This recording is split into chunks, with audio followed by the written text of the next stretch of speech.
ಮಾಘ ಪುರಾಣ ಅಧ್ಯಾಯ 28 ರಾಜಕುಮಾರನ ಕಥೆ. ಗೃತ್ಸಮದನು ಕಥೆ ಹೇಳುತ್ತಿರುವಾಗ ನಡುವೆ ಜನ್ನು ಮಾತನಾಡಿ, ಮುನೀಂದ್ರ, ರಾಜನ ಮಗುವು ಮುನಿಗೆ ಸಿಕ್ಕಿದರೂ ಮುನಿಯು ಮಗುವನ್ನು ಕಳೆದುಕೊಂಡನಷ್ಟೆ.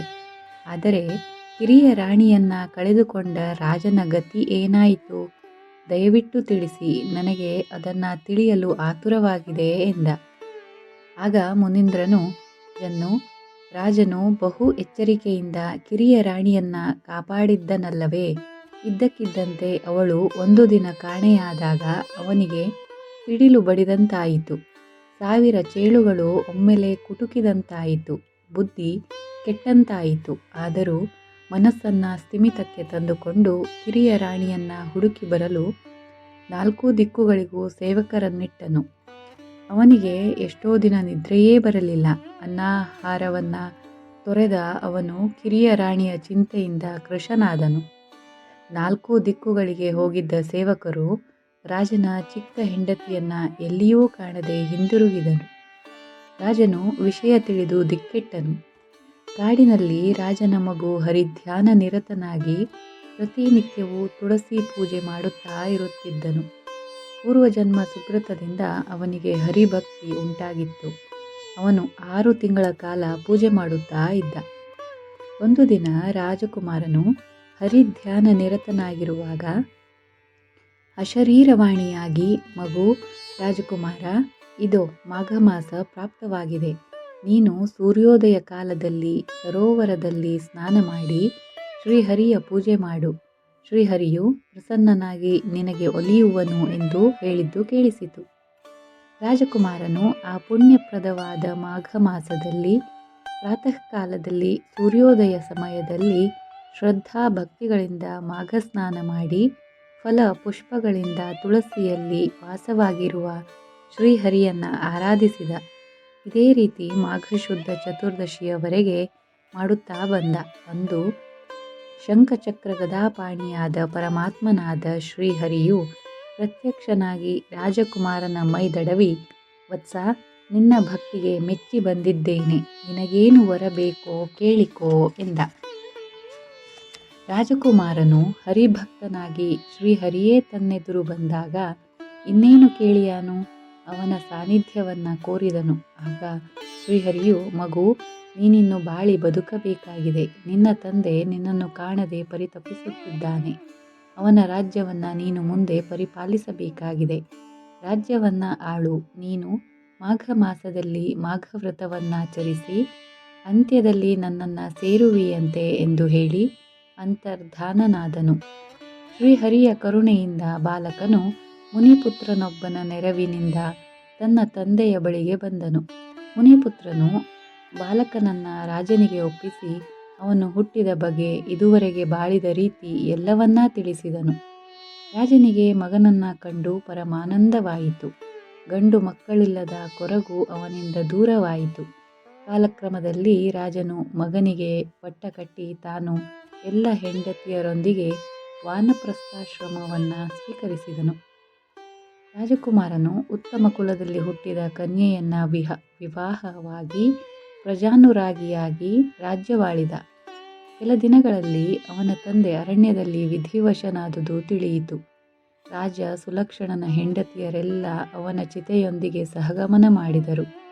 ರಾಜಕುಮಾರನು ತಂದೆಯ ಅಂತ್ಯ ಸಂಸ್ಕಾರ ಮಾಡಿ ಶ್ರಾದ್ದಾದಿಗಳನ್ನು ಶ್ರದ್ಧೆಯಿಂದ ಆಚರಿಸಿ ಬ್ರಾಹ್ಮಣರಿಗೆ ದಾನ ಧರ್ಮ ಮಾಡಿದ. ರಾಜಕುಮಾರನು ಹಲವು ವರ್ಷಗಳ ಕಾಲ ರಾಜ್ಯಭಾರ ಮಾಡಿ ಮಾಘ ಮಾಸದಲ್ಲಿ ಮಾಘ ವ್ರತವನ್ನಾಚರಿಸುತ್ತಾ ಕಡೆಗೆ ಶ್ರೀಹರಿಯ ಸನ್ನಿಧಿಯನ್ನ ಸೇರಿದ. ಜನ್ನು ಮುನಿಯೇ, ಮಾಘ ಮಾಸದ ಮಹಿಮೆಯನ್ನ ಕೇಳಿದೆಯಾ? ತಂದೆಯನ್ನ ಕಾಣದ ಕುಮಾರನಿಗೆ ಮಾಘ ಸ್ನಾನ ಫಲದಿಂದ ತಂದೆಯನ್ನು ಕಾಣುವ ಸುಯೋಗ ಲಭಿಸಿತು. ಶ್ರೀಹರಿಗೆ ಪ್ರಿಯವಾದ ಈ ವ್ರತವನ್ನಾಚರಿಸುವುದರಿಂದ ಸಕಲ ಪಾಪಗಳೂ ದೂರವಾಗಿ ಇಹಲೋಕದಲ್ಲಿ ಸುಖಿಯಾಗಿ ಅಂತ್ಯದಲ್ಲಿ ವೈಕುಂಠವನ್ನು ಸೇರುವರು. ಇದಕ್ಕೆ ನಿದರ್ಶನವಾಗಿ ನಿನಗೆ ನಾನು ಇದುವರೆಗೂ ಹೇಳಿದ ಕಥೆಯೇ ಸಾಕ್ಷಿ. ಮಾಘ ಸ್ನಾನ ಶುದ್ಧ ಸ್ನಾನವಾಗಿದೆ. ಸ್ನಾನಾನಂತರದ ಶ್ರೀಹರಿಪೂಜೆ, ಮಾಘ ಪುರಾಣ ಶ್ರವಣಗಳಿಂದ ಎಲ್ಲ ಭಯಗಳೂ ದೂರ, ಚಿಂತೆಗಳೂ ದೂರವಾಗುತ್ತವೆ. ನೀನಾದರೂ ಈ ಸ್ನಾನದ ಮಹಿಮೆ ತಿಳಿದು ಆಚರಿಸುವವನಾಗು ಎಂದು ಹೇಳಿದ. ಕತೆ ಕೇಳಿದ ಜನ್ನುವಿಗೆ ಮಾಘ ಸ್ನಾನವನ್ನು ತಾನೂ ಮಾಡಿ ಪುನೀತನಾಗಬೇಕೆನಿಸಿತು. ಇಂತಹ ಕತೆಗಳು ಜೀವನದಲ್ಲಿ ಮಾನವರು ನಡೆದುಕೊಳ್ಳಬೇಕಾದ ರೀತಿ ನೀತಿಗಳನ್ನು ತಿಳಿಸುತ್ತವೆ. ಮಾಘ ಪುರಾಣ ಅಧ್ಯಾಯ 29 ಕ್ರೂರೆಯ ವೃತ್ತಾಂತ. ಗೃತ್ಸಮದನು ಜನ್ನು ಮುನಿಗೆ ಮಾಘ ಮಾಸದ ಮಹಿಮೆಯನ್ನು ನಿರೂಪಿಸಲು ಒಂದೊಂದೇ ಕಥೆಯನ್ನು ಹೇಳುತ್ತಾ ಬಂದ. ಜನ್ನು ಮಾಘ ಮಾಸದಲ್ಲಿ ಮಾಘ ಸ್ನಾನವನ್ನು ಆಚರಿಸಿ ಮಾಘ ವ್ರತವನ್ನು ಕೈಗೊಳ್ಳುವವನು ಎಲ್ಲ ಪಾಪಗಳಿಂದ ಮುಕ್ತನಾಗಿ ಸ್ವರ್ಗವನ್ನು ಸೇರುವನು. ಅವನು ಮಾಡಿದ ವ್ರತದಿಂದಾಗಿ ಅವನ ಬಂಧುಗಳು ಸುಖಿಗಳಾಗುವರು. ಇಗೋ, ಶ್ರೀಹರಿ ಪೂಜಾನಿರತನಾಗಿ ಮಾಘ ಸ್ನಾನ ಮಾಡುವುದರಿಂದ ದೊರಕುವ ಫಲವನ್ನು ತಿಳಿಯಲು ಇನ್ನೊಂದು ಕತೆ ಹೇಳುವೆ ಕೇಳು. ಕೃಷ್ಣಾವತಾರ ಕಾಲದಲ್ಲಿ ವಿದೇಹ ನಗರದಲ್ಲಿ ಒಬ್ಬ ರೈತನಿದ್ದ. ಶೂದ್ರನಾಗಿದ್ದ ಅವನಿಗೆ ಕ್ರೂರೆ ಎಂಬ ಹೆಂಡತಿ ಇದ್ದಳು. ಈ ದಂಪತಿಗಳಿಗೆ ಒಬ್ಬ ಮಗನಿದ್ದ. ಅವನು ದೈವಭಕ್ತನೂ ಸ್ವಧರ್ಮ ನಿರತನೂ ಆಗಿದ್ದ. ಅವನಿಗೂ ಮದುವೆಯಾಗಿತ್ತು. ಅವನ ಹೆಂಡತಿ ಸಾಧ್ವೀಮಣಿಯೂ ಪತಿಭಕ್ತಳೂ ಆಗಿದ್ದಳು. ಅವಳು ಒಂದು ದಿನವೂ ಬೇಸರಿಸದೆ ಅತ್ತೆ ಮಾವಂದಿರ ಸೇವೆ ಮಾಡಿಕೊಂಡಿರುತ್ತಿದ್ದಳು. ಅವಳಲ್ಲಿ ಯಾವ ದೋಷವೂ ಇರುತ್ತಿರಲಿಲ್ಲ. ಆದರೆ ಅವಳ ಅತ್ತೆ ಕ್ರೂರೆ ಹೆಸರಿಗೆ ತಕ್ಕಂತೆ ದುಷ್ಟಳು, ಕ್ರೂರ ಸ್ವಭಾವದವಳು ಆಗಿದ್ದಳು. ಅವಳು ಸೊಸೆಗೆ ಸದಾ ಹಿಂಸೆ ಕೊಡುತ್ತಿದ್ದಳು. ರೈತನು ಹೆಂಡತಿಯ ಪರವಹಿಸಿ ತಾನೂ ಸೊಸೆಯನ್ನು ಹೀನಾಯವಾಗಿ ನೋಡಿಕೊಳ್ಳುತ್ತಿದ್ದ. ಮಗನನ್ನು ಇಬ್ಬರೂ ಕೆಟ್ಟದಾಗಿ ನೋಡಿಕೊಳ್ಳುತ್ತಿದ್ದರು. ಆದರೆ ಸೊಸೆ ತನಗೆಷ್ಟೇ ಹಿಂಸೆಯಾದರೂ ಅತ್ತೆ ಮಾವಂದಿರ ಸೇವೆ ಮಾಡುವುದು ಬಿಡಲಿಲ್ಲ. ಇದೆಲ್ಲ ಕರ್ಮಫಲ ಎಂದುಕೊಂಡು ಸುಮ್ಮನಾಗಿ ಬಿಡುತ್ತಿದ್ದಳು. ಮನೆಯಲ್ಲಿ ಎಲ್ಲೆಂದರಲ್ಲಿ ಕಸ ಬಿದ್ದಿದೆ, ಬೇಗ ಬೇಗ ಗುಡಿಸು ಎಂದು ಕ್ರೂರೆ ಹೇಳಿದಾಗ ಸೊಸೆ ಗುಡಿಸುತ್ತಿದ್ದಳು. ಆದರೆ ಕ್ರೂರೆ ಮತ್ತೆ ಕಸ ಹಾಕಿ ಗದರಿಸುತ್ತಿದ್ದಳು.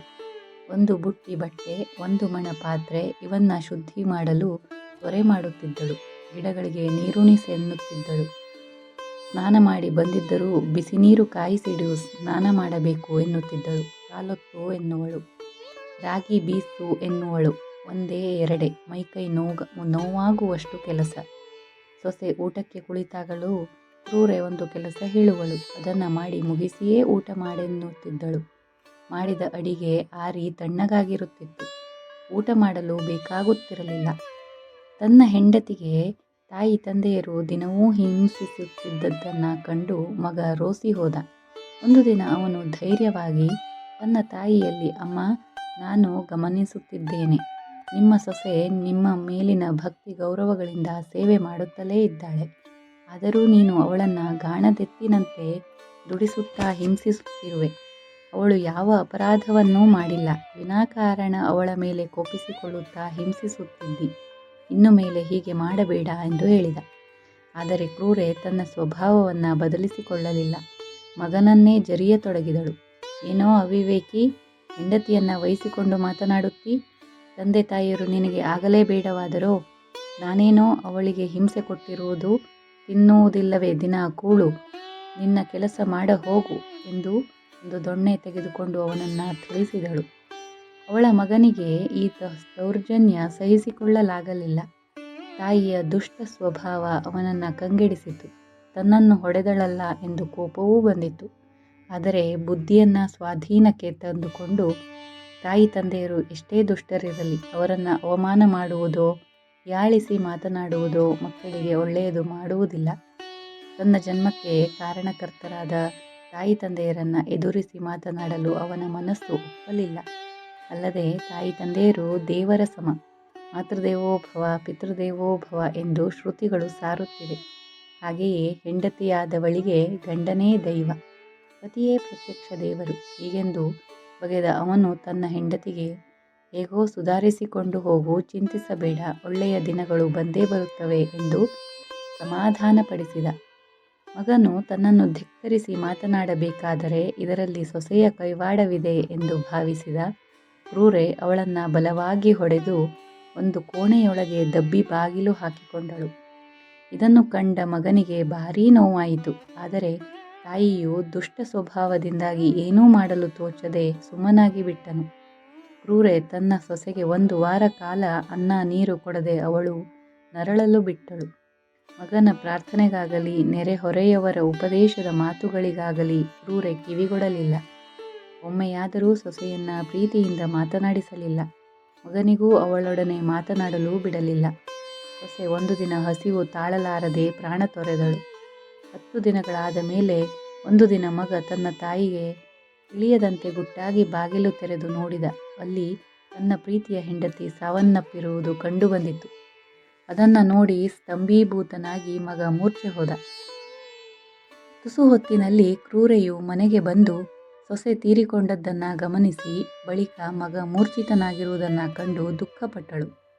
ತನ್ನ ಮತಿಗೇಡಿತನದಿಂದ ತಾನೇ ಕಷ್ಟಕ್ಕೊಳಗಾಗಿದ್ದಳು. ಅವಳ ಸೊಸೆ ತೀರಿಕೊಂಡ ವಿಷಯ ತಿಳಿದ ನೆರೆಹೊರೆಯವರು ಬಂಧು ಬಳಗ ಅವಳನ್ನು ಚೆನ್ನಾಗಿ ನಿಂದಿಸಿದರು. ಸೊಸೆಯ ಶವ ಸಂಸ್ಕಾರವಾದ ಬಳಿಕ ಮಗ ಆ ಮನೆಯಲ್ಲಿರಲಾರದೆ ಆ ಊರನ್ನೇ ತೊರೆದು ಗಂಗಾ ನದಿ ತೀರಕ್ಕೆ ಬಂದು ಅಲ್ಲಿಯೂ ಮನಸ್ಸಿಗೆ ನೆಮ್ಮದಿ ಸಿಕ್ಕದೆ ಕಡೆಗೆ ಪ್ರಾಣ ಬಿಟ್ಟ. ಶೂದ್ರ ದಂಪತಿಗಳು ತಮ್ಮ ದೌರ್ಜನ್ಯದಿಂದಾಗಿ ಮಗ ಮತ್ತು ಸೊಸೆ ಇಬ್ಬರನ್ನೂ ಕಳೆದುಕೊಂಡು ದುಃಖ ಸಹಿಸಲಾಗದೆ ಬಾಧಿತರಾಗಿ ಕಡೆಗೆ ಅನ್ನ ನೀರು ಇಲ್ಲದ ಕ್ರಶದೇಹಿಗಳಾಗಿ ಒಂದು ದಿನ ಸಾವಿಗೀಡಾದರು. ಭೂಲೋಕದಲ್ಲಿ ಎಲ್ಲ ಸುಖಗಳಿದ್ದಾಗ್ಯೂ ಸಂಯಮದಿಂದ ಶಾಂತಿಯಿಂದ ವರ್ತಿಸದೆ ಹೋಗಿದ್ದುದರಿಂದ ಹಾಗೂ ದುಷ್ಟರಾಗಿ ಬಾಳಿದುದರಿಂದ ಯಮಲೋಕದಲ್ಲಿ ಬಹುವಿಧವಾಗಿ ಪೀಡಿತರಾದರು. ಅದು ಸಾಲದಾಗಿ ಮತ್ತೆ ಭೂಲೋಕದಲ್ಲಿ ಪುನರ್ಜನ್ಮ ತಳೆದು ಆ ಜನ್ಮದಲ್ಲಿ ಹಾವುಗಳಾಗಿ ಹುಟ್ಟಿದರು. ಹಾವುಗಳು ಪಂಪಾ ನದಿ ತೀರದ ವಟವೃಕ್ಷದ ಪೊಟರೆಯೊಂದರಲ್ಲಿ ವಾಸಿಸುತ್ತಿದ್ದವು. ಒಂದು ದಿನ ದೈವ ನಿಯಾಮಕವಾಗಿ ಆ ನದಿಯಲ್ಲಿ ಸ್ನಾನ ಮಾಡುವ ಸಲುವಾಗಿ 2 ಮುನಿಗಳು ಆಗಮಿಸಿದರು. ಅವರು ಸನ್ಯಾಸಿಗಳು. ಆಗ ಮಾಘ ಮಾಸವಿತ್ತು. ಆ 2 ಮುನಿಗಳು ಪ್ರಾತಃ ಕಾಲದಲ್ಲಿ ಸೂರ್ಯೋದಯ ಕಾಲಕ್ಕೆ ಎದ್ದು ಮಾಘ ಸ್ನಾನ ಮಾಡಿ ವಟವೃಕ್ಷದ ಅಡಿ ಕುಳಿತು ಶ್ರೀಹರಿಯನ್ನ ಧ್ಯಾನಿಸುತ್ತಾ ಕುಳಿತರು. ಬಳಿಕ ಮಾಘಪುರಾಣವನ್ನು ಪಠಿಸಿದರು. ಇವೆಲ್ಲವನ್ನ ವಟವೃಕ್ಷ ವಾಸಿಗಳಾಗಿದ್ದ ಹಾವುಗಳು ನೋಡಿದವು. ಮಾಘ ಮಾಸದ ಮಹಿಮೆಯನ್ನ ಆಲಿಸಿದವು. ಅವುಗಳ ಕಣ್ಣುಗಳಿಂದ ಹರಿ ಪೂಜೆಯನ್ನ ನೋಡಿ ಧನ್ಯರಾದವು. ಆ ಪುಣ್ಯ ವಿಶೇಷದಿಂದ 2 ಹಾವುಗಳು ತಮ್ಮ ಸರ್ಪರೂಪ ಕಳೆದುಕೊಂಡು ದಿವ್ಯ ಶರೀರವನ್ನು ಪಡೆದವು. ಬಳಿಕ ಮಾನವ ಶರೀರ ಹೊಂದಿದ್ದ ಅವರು ಪಂಪಾ ನದಿಯಲ್ಲಿ ಸ್ನಾನ ಮಾಡಿ ಶುಚಿರ್ಭೂತರಾಗಿ ವಿಮಾನವನ್ನೇರಿ ಸ್ವರ್ಗಲೋಕಕ್ಕೆ ಹೋದರು. ಮಾಘ ಮಾಸದಲ್ಲಿ ನದಿ ಸ್ನಾನ ಮಾಡಿದುದರಿಂದ ಹಾಗೂ ಮುನಿವರರು ಪಠಿಸಿದ ಮಾಘಪುರಾಣ ಕೇಳಿದುದರಿಂದ ಶೂದ್ರ ದಂಪತಿಗಳು ಪಾಪಮುಕ್ತರಾಗಿ ಭವಬಂಧನದಿಂದ ಪಾರಾದರು. ಜನ್ನು, ಕೇಳಿದೆಯಾ ಮಾಘ ಮಾಸದ ಮಹಿಮೆಯನ್ನ? ಈ ವ್ರತಕ್ಕೆ ಸಮನಾದ ಕಥೆ ಇನ್ನೊಂದಿಲ್ಲ. ಎಂತಹ ಪಾಪಿ ಇರಲಿ, ಪಿತೃದ್ರೋಹಿ, ಪುತ್ರ ಭಾಗ್ಯ ವಿಹೀನನಿರಲಿ, ಮಹಾಪಾತಕಗಳನ್ನು ಮಾಡಿದವನಿರಲಿ, ಮಾಘ ವ್ರತವನ್ನು ಮಾಡುವುದರಿಂದ ತನ್ನೆಲ್ಲ ಪಾಪಗಳಿಂದ ಮುಕ್ತನಾಗುವನು. ಈ ವ್ರತವು ಶ್ರೀಹರಿಗೂ ಹರನಿಗೂ ಪ್ರಿಯವಾದುದಾಗಿದೆ ಎಂದು ಹೇಳಿದನು.